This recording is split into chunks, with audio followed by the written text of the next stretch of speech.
It is Saturday, September 22nd of 2018, and this is Guy's Daily Drive with a new video recording application, so yay!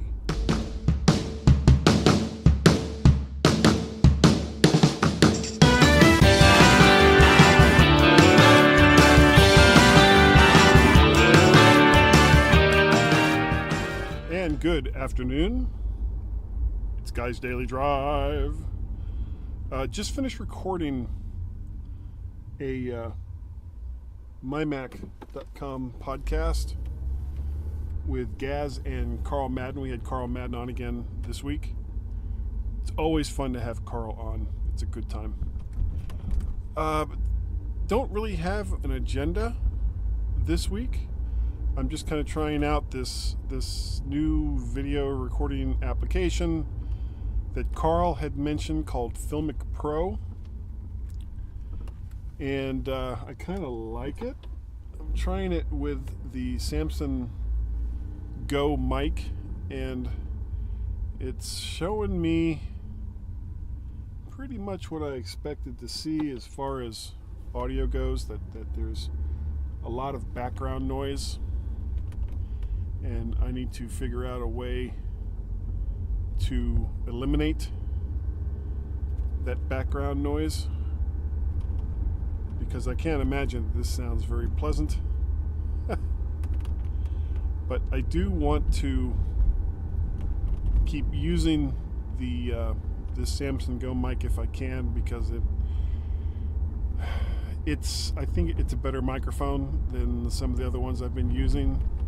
The lav mics are kind of hit and miss, and I don't know. I just need to figure out a different way to record audio, because all the noise coming from the car is very distracting as I listen back to it, and I can't imagine that it's all that great for the people that listen to it either. But that's what's going on there. Had a really good time recording with I know I already said this, recording with Carl and Gaz. And next week I will be also recording with Gaz. And then I won't be recording the week after that.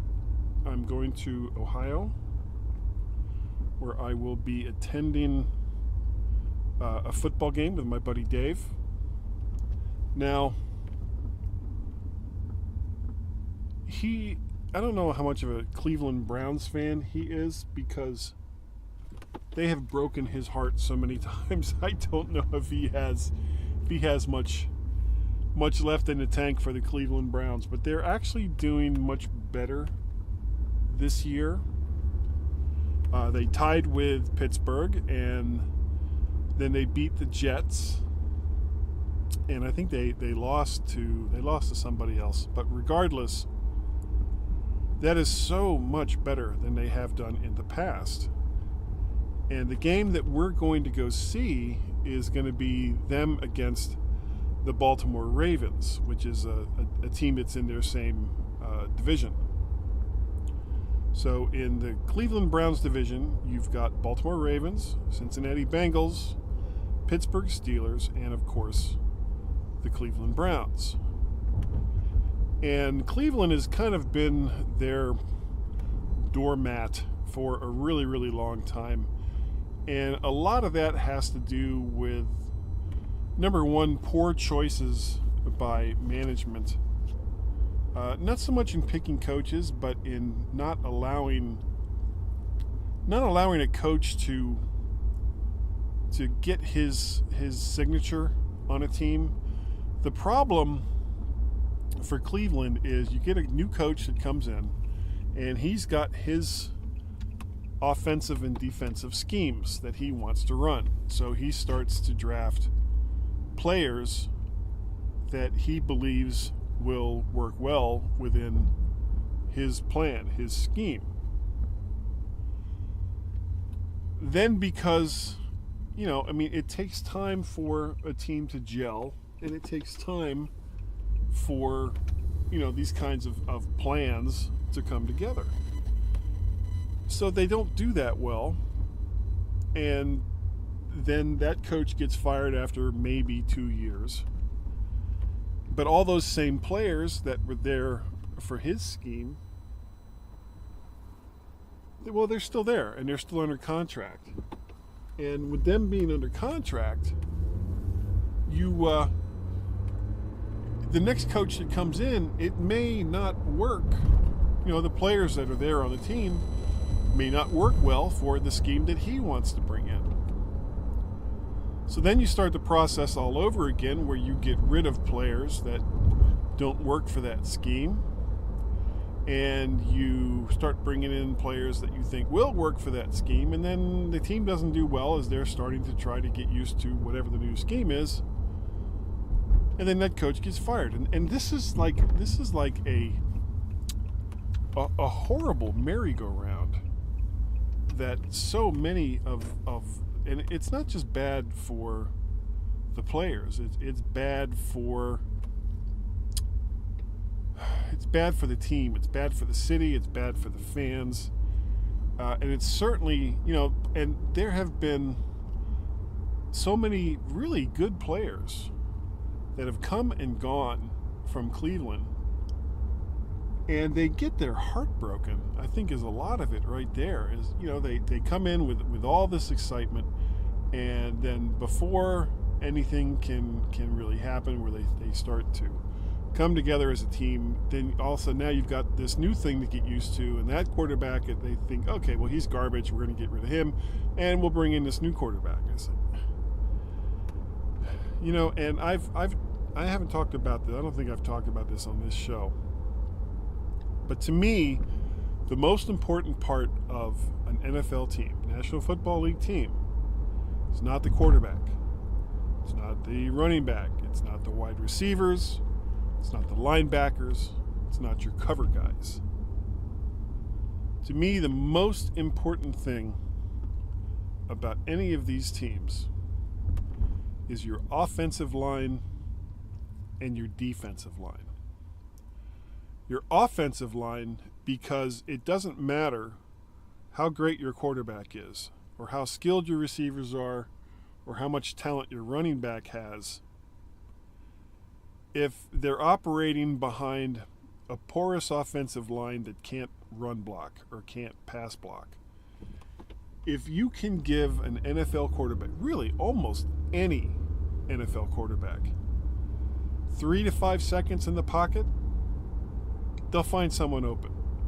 If you can't give them that 3 to 5 seconds, if they're constantly running for their lives as soon as the ball is snapped, then you're going to have a guy who isn't going to be a very accurate thrower. There's going to be lots of drop passes. There's going to be lots of interceptions because the guy's getting hurried. There's very few really great NFL quarterbacks that can work well with an offensive line that isn't great. And the other problem is, if you have a poor offensive line, it usually also means that you don't have much in the way of a running game. And if you don't have much in the way of a running game, and your quarterback is having to pass practically every single down, well, they're not stupid on defense. They'll figure this out, and they'll drop people back into coverage. You've got to have some balance. So you get a good offensive line, and then you work on the talent around that line, whether it's quarterbacks, running backs, wide receivers, whatever. They're all really, really good athletes, or they wouldn't have been drafted into the NFL. Seriously, that's how that works. On the defensive side, you need to have a good defensive line. And the thing about the defensive line is that prevents other teams' quarterbacks. If you can rush really well with just 4 guys on your defensive line, then you can drop more guys back into coverage. You can take away a good part of their running game. You can run stunts with, say, one linebacker or another to apply some more pressure on the quarterback, and they don't know where that extra pressure is going to come from. So these all depend on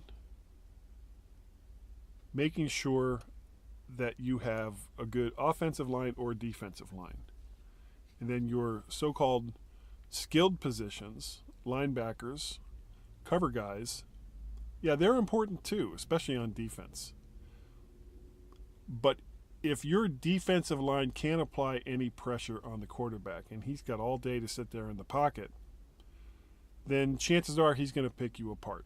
And your cover guys are going to look like crap regardless of how talented they are, as will your linebackers. So those are the two most important parts to a football team as far as I'm concerned, is your offensive line and your defensive line. And I think games are won or lost in the trenches, not so much on quarterback statistics or how far the running back went for that particular game. Do you get over 100 yards? Oh, okay, well, that means we win the game. No, I don't think that that's necessarily true. It certainly helps. Anyway, I am at the grocery store, which is kind of what I was planning on doing right now. I'm just a test. So if you'd like to get a hold of me, it's guy@mymac.com probably. Or on the Twitters, it is Mac Parrot. You can find me on Wednesday nights, 8 p.m. Eastern Standard Time, Mac to the Future livecast, and of course, the MyMac.com podcast that I do nearly every weekend with Mr. Gazmez. So thank you all for watching, and I will catch you next time on Guy's Daily Drive.